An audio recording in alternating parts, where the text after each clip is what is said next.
আজ কি যে ভালো লাগতেছে বলে বুঝতে পারবো না। বিশ্বাস করেন, আলহামদুলিল্লাহ, আল্লাহ দরবারে লাখ লাখ শুকরিয়া আদায় করি। প্রথম রমজানটা রাখতে পারছি, প্রথম রোজাটা। তো আল্লাহ দরবারে লাখ লাখ শুকরিয়া। আল্লাহ এই দিনটা আমাদেরকে দেখিয়েছে, আর এই দিনটার জন্যই সবাই কিন্তু অপেক্ষা করে, আমরাও ছিলাম। তো আলহামদুলিল্লাহ প্রথম রোজাটা রাখতে পেরেছি।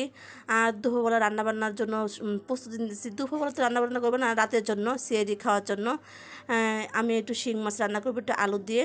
আর আগে একটু অনেকগুলো মাংস তরকারি ছিল, সেই মাংস তরকারিটা থাকবে। তো আমি অফ ক্যামেরার মধ্যে মানে শিং মাছটা ভালো করে ধুয়ে পরিষ্কার করে নিচ্ছি। ভালো করে কেটেও নিলাম, যে শিং মাছের ভিতরে কিছু একটা রগ থাকে, তো ছোটো ছোটো চিকন চিকন, তো সেই রগগুলো ভালো করে বের করে নিচ্ছি। আলুগুলো ভালো করে কেটে নিলাম সুন্দর করে, আর ভালো করে ধুয়ে নিলাম। আলুটা ভালো করে ধুয়ে তারপরে তো শিং মাছটা আমি ভালো করে লবণ দিয়ে পরিষ্কার করে নিতেছি। আর অনেক সময় করে কিন্তু শিং মাছটা আমি ধুয়েছি। যাই হোক, এখন আমি সব ধরনের ময় মশলা দিয়ে রান্নাটা বসিয়ে দিব। আর একটা থেকে রান্না করবো, যেহেতু বাচ্চারা বলতেছে যে আম্মু বেশি কিছু রান্না করো না, কারণ ওরা সেহেরিতে তেমনটা কিছু খেতে চায় না, একটু দুধ ভাত হলেই ওরা পছন্দ করে। আর যেহেতু আগে একটু গরুর মাংস তরকারি আছে, সেটা দিয়ে হয়ে যাবে।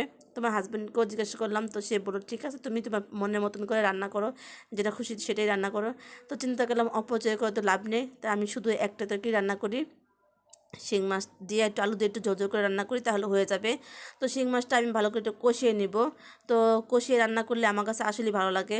তো ভালো করে কষিয়ে নিচ্ছি অফ ক্যামেরার মধ্যে। কষানো শেষ, এখন আমি এক এক করে সব মাছগুলি উঠিয়ে নিব। আর আমাদের বাসায় আলহামদুলিল্লাহ সবাই রোজা রেখেছে, খুবই ভালো লাগতেছে যে আজকে এরকম একটা দিন পেয়েছি, অনেক ভালো লাগতেছে। তো যাই হোক, মাছটা আমার ভালো করে কষানো হয়ে গেছে, এখন আমি আলুগুলো দিয়ে দিলাম। আলুগুলো ভালো করে কষিয়ে তারপরে রান্নাটা বসিয়ে দিব। মানে বসন্ত হয়েই গেছে, মানে ভালো করে কষিয়ে তারপর মাছটা দিয়ে দিব। আর আমরা এখন আর ঘরে ইফতার মানে বানাবো না। তো বাচ্চারা বলতেছে যে আম্মু ঘরে কি ইফতার বানাবো, তো বলতেছি যে না মা, আমার শরীরটা ভালো না। দেখি দেখি মানে তোমার আব্বু বাহির থেকে কিনে নিয়ে আসবে।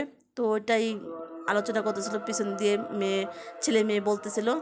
আর এ কথা বলতে বলতে আমি কিন্তু মাছটাও দিয়ে দিলাম, পানি মানে ঝোলও দিয়ে দিলাম। দিয়ে এই তো এখন আমি একটু ঢেকে দিব। তো একটু গরম পানি এখানে দিলাম।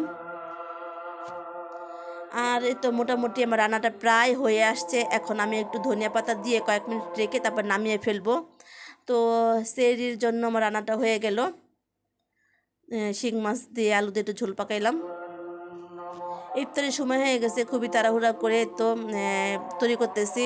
তো হাজব্যান্ডকে বললাম তুমি একটু মাখাও, মুড়িটা মাখাও। তো সব আয়োজন করতেছে, সে আবার এরকম ইফতারের সময় একটু ভিডিও করাটা খুব অপছন্দ করে। যাই হোক, আজকে আলহামদুলিল্লাহ প্রথম রোজা শেষ করতে পারলাম। আলহামদুলিল্লাহ, সবাই ভালো থাকবেন। আজকে ভিডিও এই পর্যন্ত। আসসালামু আলাইকুম।